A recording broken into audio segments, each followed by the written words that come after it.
嗱，咁我自己本身咧就係一個高爾夫球愛好者啦，成日去練波同埋打比賽。咁打高爾夫球咧就會成日用好多盤骨去旋轉嘅，咁所以咧我個盤骨咧係唔多唔少都有啲問題嘅。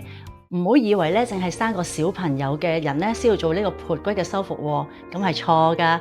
咁當然啦，生完小朋友嘅人士咧，當然要做呢個盤骨嘅修復啦。咁同埋咧，加上咧，我哋平時坐姿啊同埋企姿嘅時候咧，成日都會有錯誤嘅，譬如翹腳咁樣啦。咁盤骨有問題咧，就會令到你個肚腩突出啦、大 pat pat 啦，跟住長短腳啦，同埋 O 型腳啦，同埋腰骨會痛嘅。咁嚴重嘅話咧，仲會有滲尿嘅問題喎。咁盤骨唔健康咧，你點做運動都解決唔到㗎。嗱，咁我平時咧就會定期做立康醫療嘅肩胛骨矯正。你都知啦，都市人咧成日睇手機咧就會耷低個頭，咁咧就會令到圓肩啦同埋寒背嘅。咁另外咧，我就會定期做呢個蟲草再生面部護理，用中醫嘅角度咧去幫我塊面咧好好咁調理下。咁當中咧一定要提一提嘅就係立康醫療嘅盤骨收窄小團術啦。立康醫療咧貴為香港最值得信賴嘅盤骨修復專家，整套療程咧都由中醫師同埋骨療師咧共同研製出嚟嘅，為我度身訂做一個最適合我嘅治療方法。咁咧令我嘅身形咧無時無刻咧都好 fit 同埋好健康。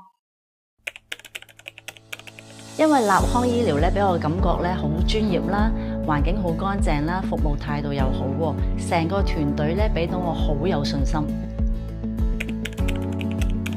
嗱，首先咧，佢哋有註冊中醫，有面診服務啦。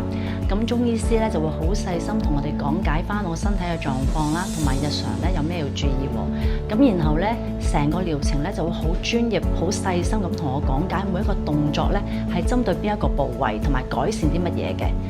當然咧就係唔少得佢哋會跟進我身體嘅狀況，見證我嘅身形咧一次比一次好，真係咧開心到不得了啊！香檳，香檳，打 golf 之後都係為咗飲香檳啫。香檳，咁唔寫書就冇錢香檳啦喎。寫書，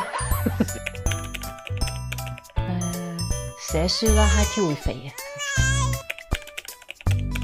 寫書。